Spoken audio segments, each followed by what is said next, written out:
Last time हम लोगों ने स्पीड और वेलोसिटी तक पढ़ लिया था। नेक्स्ट टॉपिक हमारा यूनिफॉर्म स्पीड का। यूनिफॉर्म का मतलब होता है एक जैसा, मतलब कि अगर फॉर एग्जांपल हम लोग दो क्वांटिटी सपोज करते हैं, एक डिस्टेंस और एक टाइम, तो कहते हैं अगर टाइम के इक्वल इंटरवल्स में आपकी बॉडी का जो डिस्टेंस है वो इक्वली चेंज हो रहा है, तो उस बॉडी की जो स्पीड होगी उसको हम लोग क्या नाम देंगे, यूनिफॉर्म स्पीड का। फॉर एग्जांपल एक बॉडी है, उसने अपनी जर्नी के पहले 2 सेकंड में डिस्टेंस कवर किया था 4 मीटर। जब नेक्स्ट 2 सेकंड स्पेंड हुए तो उसने डिस्टेंस कवर कर लिया 1 मीटर का। मींस जैसे 2 सेकंड और गुजरे हैं, डिस्टेंस कितना ज्यादा हो गया, 4 मीटर का। फिर जब टाइम 2 सेकंड ज्यादा इंक्रीज होगा तो डिस्टेंस और ज्यादा कितना हो गया, 4 मीटर। इसी तरह अगर हम लोग 2 सेकंड का टाइम और इंक्रीज करते हैं तो डिस्टेंस कितना हो जाएगा, 16 मीटर। 4 मीटर का उसमें इंक्रीमेंट हो जाएगा। तो कहते हैं इस तरह की जो बॉडी की स्पीड होती है उसको क्या नाम दिया जाता है, यूनिफॉर्म स्पीड का। अगर बॉडी टाइम के इक्वल इंटरवल्स में, इक्वल टाइम में यहाँ पे इंटरवल कितना आ रहा है, हमने जो एग्जांपल सपोज किया है यहाँ पे 2 सेकंड था, फिर 4 सेकंड, यानी कि 2 का इंक्रीज हुआ, फिर 2 सेकंड इंक्रीज, फिर 2 सेकंड इंक्रीज, और हर 2 सेकंड इंक्रीज के साथ साइमल्टेनियसली जो हमारा डिस्टेंस बॉडी कवर करती जा रही है वो कितना कवर करती जा रही है, 4 मीटर। और इस तरह की बॉडी की जो स्पीड होती है उसको क्या नाम दिया जाता है, यूनिफॉर्म स्पीड का। अगर किसी भी मूवमेंट में टाइम इंटरवल सेम नहीं आता, फॉर एग्जांपल अगर उसने 4 सेकंड तक 1 मीटर किया था, पहले इंटरवल आया, पहले जो उसमें फर्क आया था, डिस्टेंस आया था, डिस्टेंस में वो आया था 4 मीटर का। अगर ये डिस्टेंस फॉर एग्जांपल यहां पे गाड़ी कवर करती है 10 मीटर का, अब डिस्टेंस कितने का आ रहा है, जो डिफरेंस आ रहा है वो आ रहा है 2 मीटर का हमारे पास, फिर बाद में कितना आ रहा है, 6 मीटर का। तो यहाँ पर जो हमारी बॉडी की स्पीड है वो एक जैसी नहीं है, तो इस तरह की स्पीड को नाम दिया जाता है वेरिएबल स्पीड का। लेकिन अगर बॉडी टाइम इक्वल इंटरवल्स में इक्वल डिस्टेंस कवर कर रही है तो उसको हम क्या नाम देते हैं, यूनिफॉर्म स्पीड का। सेम इसी तरह हमारे पास यूनिफॉर्म वेलोसिटी क्या है, हमने पढ़ा था स्पीड में बॉडी कवर करती है डिस्टेंस को, और वेलोसिटी होता है rate of change of displacement. अगर बॉडी टाइम के इक्वल इंटरवल्स में इक्वल डिस्प्लेसमेंट कवर करेगी तो उसको नाम दिया जाता है यूनिफॉर्म वेलोसिटी का। फॉर एग्जांपल सेम उसी तरह है, अगर 1 सेकंड में बॉडी ने डिस्प्लेसमेंट कवर किया 2 मीटर, नेक्स्ट सेकंड में 1 सेकंड इंक्रीज हुआ तो बॉडी ने डिस्प्लेसमेंट कितना कवर कर लिया, 4 मीटर। यानी कि टाइम में 1 सेकंड का इंक्रीज है और डिस्प्लेसमेंट में 2 मीटर का इंक्रीज है। फिर टाइम में 1 सेकंड का इंक्रीज करूंगा तो हमारे डिस्प्लेसमेंट में कितने मीटर का इंक्रीज हो जाएगा, 2 मीटर का। तो इस तरह की जो बॉडी की वेलोसिटी होती है उसको क्या नाम दिया जाता है, यूनिफॉर्म वेलोसिटी का।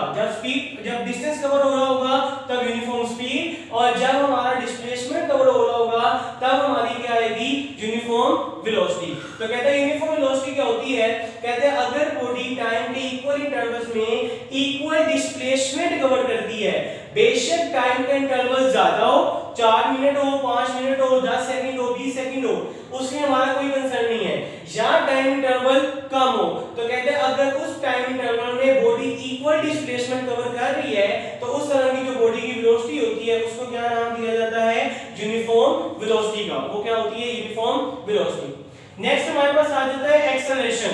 एक्सेलरेशन हमारे पास क्या होता है, रेट ऑफ चेंज ऑफ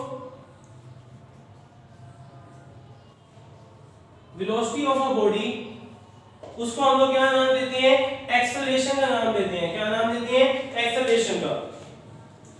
अब इसकी एग्जांपल हमारे पास क्या है, कहते हैं आपकी वेलोसिटी जितनी चेंज होगी बॉडी की उसको हम लोग नाम देंगे उसके एक्सेलरेशन का। अब हमारे पास फॉर एग्जांपल दो सिनेरियोज हैं, एक उसकी ले लेते हो वेलोसिटी और एक तरफ हम लिख लेते हैं टाइम।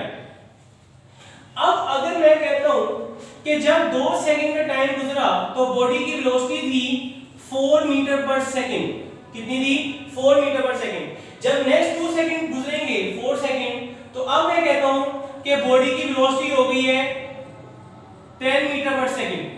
फिर जब 2 सेकंड और गुजरेंगे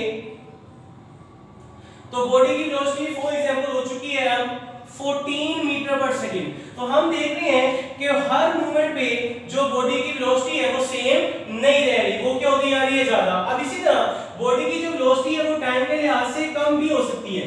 जैसे कि अगर हम ब्रेक अप्लाई करेंगे बॉडी पर तो बॉडी की जो वेलोसिटी है वो ऑब्वियस सी बात है वो क्या हो जाएगी, कम हो जाएगी। तो उससे हमें क्या होगा कि हमें पता चल जाएगा कि बॉडी की वेलोसिटी क्या होती जा रही है, चेंज। और जब बॉडी की वेलोसिटी चेंज हो जाएगी तो हम लोग कहेंगे कि यहाँ पर क्या पैदा हो रहा है, एक्सेलरेशन पैदा हो रहा है। क्या पैदा हो रहा है, एक्सेलरेशन। क्यों? क्योंकि जो बॉडी है उसकी वेलोसिटी हर मोमेंट में एक जैसी नहीं रह रही, कभी ज्यादा होती जा रही है और कभी क्या हो रही है, कम हो रही है। और इस तरह की जो बॉडी की वेलोसिटी होती है उससे क्या पैदा हो जाता है, एक्सेलरेशन। तो जब भी किसी बॉडी की वेलोसिटी पैदा होगी तो वहां पर क्या पैदा हो जाता है, एक्सेलरेशन पैदा हो जाता है। नेक्स्ट हमारे पास आ जाता है भी यूनिफॉर्म एक्सेलरेशन। ये भी वही सेम है जो हमने पीछे पढ़ा है। अगर टाइम के लिहाज से बॉडी की वेलोसिटी इक्वली चेंज हो रही है, या ज्यादा या कम लेकिन इक्वली, तो उसको नाम दिया जाता है यूनिफॉर्म एक्सेलरेशन का। फॉर एग्जांपल हमारे पास वेलोसिटी है, ये हमारे पास टाइम है, 2 सेकंड गुजरे, बॉडी की वेलोसिटी फॉर एग्जांपल 20 मीटर पर सेकंड। अगले 2 सेकंड गुजरे, बॉडी की वेलोसिटी होगी 15 मीटर पर सेकंड। फिर 2 सेकंड गुजरे, बॉडी की वेलोसिटी होगी 10 मीटर पर सेकंड। अब बेशक बॉडी की वेलोसिटी कम हो रही है लेकिन टाइम के लिहाज से वो इक्वली कम हो रही है। 2 सेकंड में 20 थी, तो जब अगले 2 सेकंड गुजरे तो पहले की निस्बत 5 मीटर पर सेकंड कम हो गई। फिर जब अगले 2 सेकंड गुजरे तो बॉडी की वेलोसिटी 5 मजीद कम हो गई। और इस तरह की बॉडी की जो वेलोसिटी होती है वो क्या पैदा करती है, यूनिफॉर्म एक्सेलरेशन। नेक्स्ट हमारे पास आ जाता है positive acceleration and negative acceleration. Positive acceleration क्या होता है, कहते हैं अगर बॉडी की वेलोसिटी जो है वो ज्यादा होती जा रही है, टाइम के लिहाज से बढ़ती जा रही है, तो चूंकि वो चेंज हो रही है, ज्यादा होती जा रही है, चेंज भी होगी, तो वो जो एक्सेलरेशन पैदा करेगी वो क्या पैदा करेगी, पॉजिटिव एक्सेलरेशन। वेलोसिटी क्योंकि चेंज हो रही है तो एक्सेलरेशन पैदा होगा, और ज्यादा आगे की तरफ जा रही है, पॉजिटिव फैक्टर में जाके चेंज हो रही है, तो उसको नाम देंगे पॉजिटिव एक्सेलरेशन का। और अगर बॉडी की वेलोसिटी कम हो, जैसे कि ये कम हो रही है, चूंकि कम हो रही है तो हर मोमेंट में सेम नहीं रह रही, मतलब वेलोसिटी चेंज है तो एक्सेलरेशन पैदा होगा। और अगर बॉडी टाइम के लिहाज से बॉडी की वेलोसिटी कम होती जाए तो उसको क्या नाम दिया जाता है, नेगेटिव एक्सेलरेशन का। अगर टाइम के लिहाज से बॉडी की वेलोसिटी इंक्रीज होगी तो वो पॉजिटिव एक्सेलरेशन है, और अगर टाइम के लिहाज से बॉडी की वेलोसिटी कम होगी तो उसको नेगेटिव एक्सेलरेशन कहते हैं। Thank you so much.